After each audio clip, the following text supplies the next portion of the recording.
communities that prize codes of honour, revenge porn can have a deadly impact. I thought, okay, what's going to happen? My family didn't find out. I'll be disowned. I'll probably die. They could be beaten, they can be ostracised from their community or from their family, so it's actually very sinister. What my dad used to threaten me by saying was, I'll cut up all your pieces of your body and put it in a suitcase and bury it in the garden.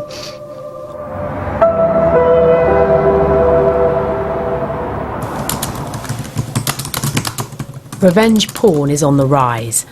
People posting explicit photos and videos online to shame, exploit and even blackmail. But Newsnight has evidence that women in some communities are being deliberately targeted. I'd be there changing my clothes or coming out of the shower, and he'd whip his phone out. Sarah is British, of Bengali origin, from a family that abides by codes of honour and shame. Did you feel uncomfortable about it? Oh yeah. I mean, although it was just lingerie, it was just sort of, these days if you go on Instagram or whatnot, that you'd probably see more than what were on my photographs. But for me at the time, and with the kind of background I came from, it was a huge deal. You know, it was equivalent to sort of XXX. Sarah had actually married the man in an Islamic ceremony after meeting him on a South Asian matrimonial website, but he still used the images to dishonour her and her family. He went to Bangladesh. That's where sort of I have family, he had family. That's where the website was created. What was the website? It's a website, my first name dot my surname, and it basically he kind of promoted me like escort, and then there were services available. There were videos available, a payment. There was actually an address where he offered people to send a payment or a cheque to purchase videos or photographs. In our community, yeah, it's always the girl. She brings more shame to the family than the boys would. As a sheltered 16-year-old, Soraya also thought she'd found love when she met a man online. Her British family is of Pakistani origin, and their community strictly follows shame and honour codes. They won't change when they see stuff like this on TV. They're like, she was bad. I mean, I've heard my family say that while screaming at a TV screen, saying, no, it wasn't the parents, it was her. She was the whore and all of this. Soraya says she was duped by the man she believed to be her first boyfriend to send intimate pictures. I feel like I've let myself down. Family. He kept asking for more, and I did 2, 3, 5 in total. A couple of days later he came up with a story and he said, oh, I've had an accident, the car's in a compound, can you lend me some money to take out the car? This was my college money that I'd given him, £100. When it got to about £500 he rang me and he goes, you know what I want from you? And I was like, no, what? He goes, I want more money from you.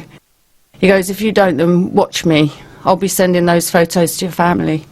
People pick on vulnerable people because they actually do know that the shame and dishonour that they're perceived to bring to their family and to the community is a method to actually control them and to control their behaviour.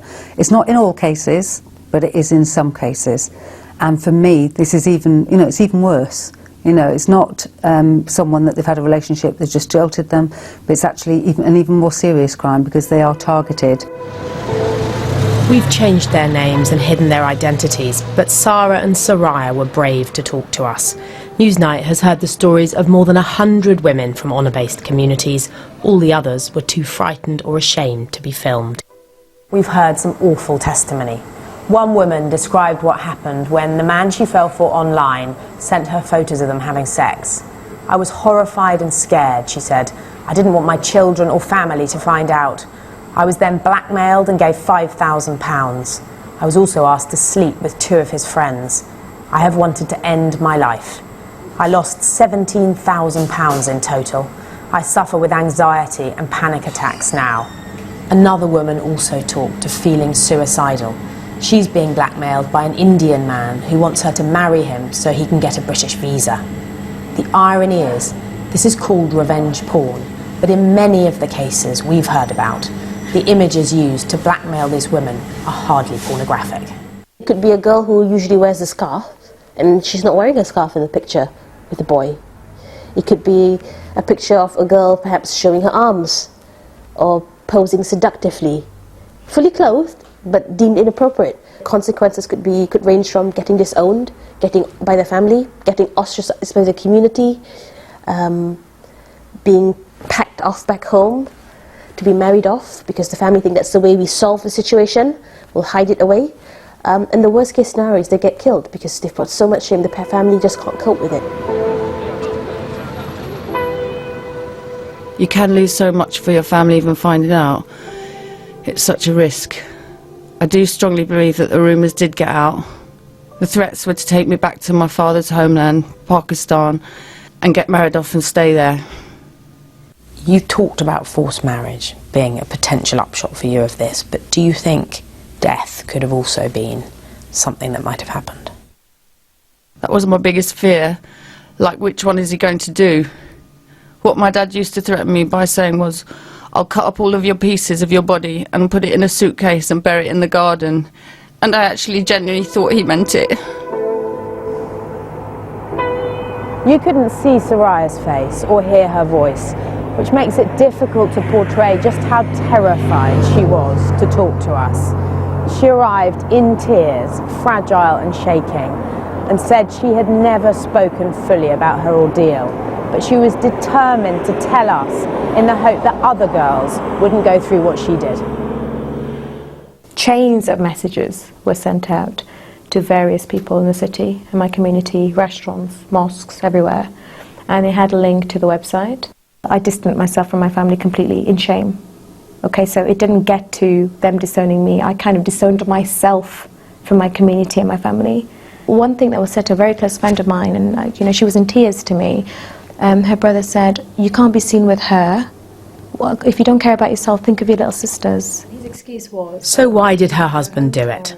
Sarah told me she later discovered he was already married. Their Islamic ceremony wasn't legally binding, and she says he's deceived others. They were all Bangladeshi, the two before me, and the one after me, surprisingly. And these were really sort of educated women, and there seemed to be a pattern. And every woman he did it to, he did gain financially. And that's when it hit me that, I had various properties and things under my name, and I thought, oh goodness, I think he knew very well where what his aim was. My friend told me he's done it to many people. He's used his attraction, his charm to win over these girls online and blackmail them into taking photos and eventually asking for money. He's got away with it, and I still have a feeling to this day he's still doing it because he's not been caught. The government recently made revenge porn a specific offence in England and Wales, but the men who abused Soraya and Sarah are walking free. Campaigners say when it comes to people from honour-based backgrounds, legislation will only make a difference if victims are willing to report what's happened to the police and the community addresses the codes of honour and shame that see their daughters blamed. In the end, Sarah did find support. After a period estranged, her family took her back.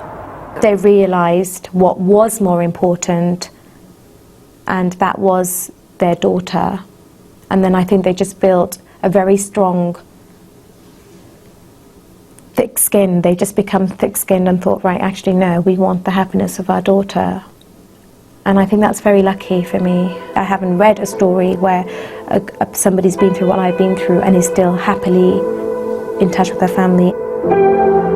Perhaps that's why she agreed to shine a light on a problem that's remained hidden for too long. Katie Razzle reporting there, produced by Yasminara Khan.